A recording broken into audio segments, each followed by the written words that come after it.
Well, for once, we've got what hopefully is a bit of good news on this thorny subject of knife crime in the UK, because the government is today going to announce what it's calling its toughest crackdown on knife crime yet. Ronan's law will specifically target online knife sales, with retailers being required to report suspicious purchases of knives on their platforms to the police, and there will be jail time for them if they are found selling knives to under-18s. The new legislation has been introduced in memory of Ronan Kanda, who was killed in a case of mistaken identity after he was stabbed with a ninja sword and machete by two teenagers. Earlier this week, we spoke to two police cadets after they successfully purchased a knife in-store as part of an undercover operation. One was 14 and the other just 13 years old. Take a look. There were quite a few that looked like this one, and we just handed it over and he looked at it and he just passed it back to us. All it takes is for a kid to come and buy that. Other people could go and they could get a knife, but they might not be doing what we're doing, and they could use it to harm someone. We shouldn't really be able to buy that. He didn't even give us a look. He just took the money and let us go with it. Well, the vendor responsible for making that sale could now be looking at being charged and serving up to 2 years in prison for doing it. We're joined now by Ronan's mum, Pooja Kanda, and knife crime campaigner Patrick Green. Welcome to you both. Morning. Thank you. Well, I have to say to you, you must feel vindicated this morning, but my God, you must be exhausted. What a journey you've had to go on. Yes. It is an incredible journey and painful at the same time. Where I'm today, I have to lose my son to get here today. And honestly, I cannot thank enough our current government. And I'm really grateful for this law, because I believe that this law will bring such barriers and measurements in a society that has been needed for many years. And this law is in your son's name, in your son's memory. How does it feel to now have it in place, to know that actually, hopefully, this will prevent some of the awful knife crimes that take place? I'm grateful that it's there, because I know this will put the measurements in place and the other children will be able to go back home to their mothers, which my son wasn't able to do that. So that makes me happy here. And I wish it was there when my son was alive, but it's never too late. Let's begin our journey today. You must, as a mother, you must reflect a lot on what he would have thought about what you've done and what you've been doing. Yes. Yeah. He would have called me mad. He said, Mom, you're mad. I mean, I absolutely adore him, and I can see his face in front of my eyes. And He would have been so proud, wouldn't he?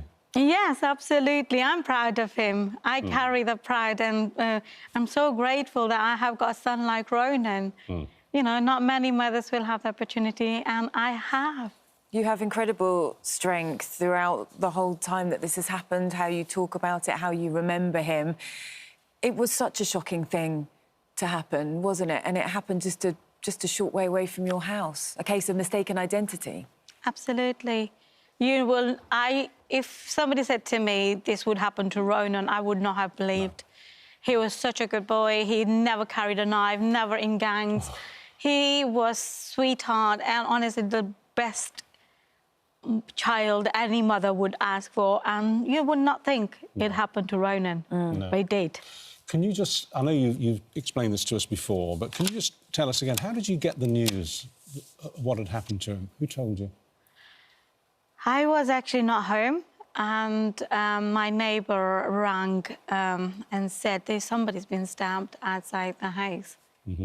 And to make it short, I did not believe it's Ronan. And when I rang my husband and said to him, hold on, something's going on outside, he wasn't even aware of it. No. It's so terrifying that your child has just left the house saying, I'll be back in 5 minutes. And he never came. He never comes back. It was that quick, it happened. Yes. Both his killers are now behind bars, but they themselves were so young, weren't they? Yeah. Teenagers. Yeah, they were 16 themselves. 16 years old, managed to get these type of weapons so easily. It's just shocking. It was absolutely disgusting when I sat in a courtroom seeing all these type of weapons. And the knives that had been available to them. Patrick, let's bring you in at this stage, because I know you've been heavily involved, haven't you, with this consultation and the lead-up to this. You know, it's obviously great that this is going to be happening, isn't it? Is it enough? There's a lot more to do. What we're doing here is we're correcting laws that are just not fit for purpose. Right. We're putting in strong measures on retailers. So if you sell a knife, if you put the knife in the hands of a young person, you now face a custodial This sentence. isn't just online. This is actually, as we saw there, shops as well. Yep. Anybody, any retailer who sells a knife to an under 18-year-old could be looking at jail time. Absolutely. Yeah. And it's tackling what has been a huge problem in terms of online sales. There's also the prospect of licensing for retailers. At the moment, anybody can sell a knife, and that's part and parcel of why we're in the mess we are, because often these knives are sold by people purely for profit and have been actively trying to avoid legislation by altering the design of the knives to bypass the law and sell them for profit. This stops that. And licensing, which is part of the package of measures in Ronan's laws, are hugely important. And it's forward-thinking. Often our laws have been retrospective. We're thinking back on tragic incidents like Ronan's murder and how we can stop it. But licensing gives us a chance to get ahead. All right, elephant in the room time.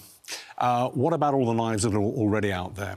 In drawers, in bedside cabinets, you know, in I mean... kitchens. Absolutely. What do we do about them? Well, the important thing is knives have a proper purpose in our society. We all use them every day. People will be using them to cook their breakfast and eat the breakfast this morning.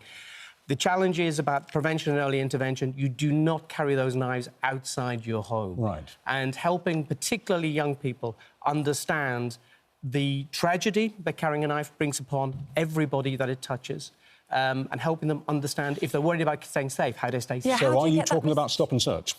Across? Stop and search is obviously one of the measures you can take to ensure that people don't carry knives. It can work as a deterrent. But the best deterrent you can have to carry a knife is listen to Pooja. Listen to Ronan's story as a young person. Knife crime is a tragedy which is happening to hundreds of families every year. And we've got to stop it, helping young people understand the enormity of that decision. If you carry a knife, you're carrying around the tragedy and pain and suffering that Pooja and her family and thousands of other families. Can you explain why you're not as enthusiastic as I would have expected you to be for an increase in stop and search powers, or at least the application of the powers that exist? For example, random checks at school bus stops, random checks at school gates going in and coming out. Given that a lot of this knife crime takes place in the early to mid-afternoon, you seem to think that it's not that useful at all. It's useful. It's an important police tactic. But the most, from my experience of working with young people, and I'm doing that every day. Sure. The most powerful way to stop a young person carrying a knife is to talk to them, to show them the likely consequences and the impact that can have. If you look at what happens in terms of knife crime murders happen in broad daylight. They happen in front of... in your case? Yep. They happen in front of witnesses. They happen with CCTV. And there's lots of, forensic evidence for the police to use. When somebody is murdered with knife crime, the perpetrator does not care about being caught. The law means nothing to them. Therefore, getting in early, getting upstream, and this challenge for the government here is about how they redress some of the cuts to youth services. £1.2 billion is... Sorry, can you just explain to us why a young, say, 14, 15, 16-year-old, and it's almost always a male, wouldn't care about the fact that in killing someone else or attacking somebody else, they are effectively throwing their own lives away? Why would they not care about that? And that shows you the mindset that many young people get into at the far end of this. That the law means nothing to them. That where they are, they're just completely divorced from reality. In the moment, in that moment. Yeah. And it shows you why we need positive mentors, people around them, which are missing, to get in much earlier and help them understand what's happening and move them away from this lifestyle. And try and encourage them not to. Pooja, for you, then, you've achieved this, you have this law now in your son's name. Is that what you wanted, or do you still feel the fight goes on to help other families not be affected? This is a beginning. it's just the beginning. It's not nowhere near end. No. This is just one step, solid step forward, and I believe that this will make a difference in long term, definitely. And the fight will continue because there is so many organisation failures I saw during the trial that I was like, not one of them were able to stop a 16-year-old.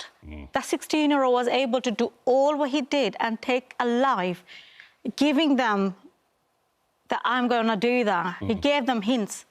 And the 16-year-old was able to do that, not happening in my... But as you say, Pooja, let's not do down what you've done here. This is a very big step. On a long road, yes, but it's a very important step. It's a meaningful step. Absolutely, wonderful. I'm such a positive step forward. Well, congratulations to you. Big well done. Continue that fight. Thank you both. Thanks both.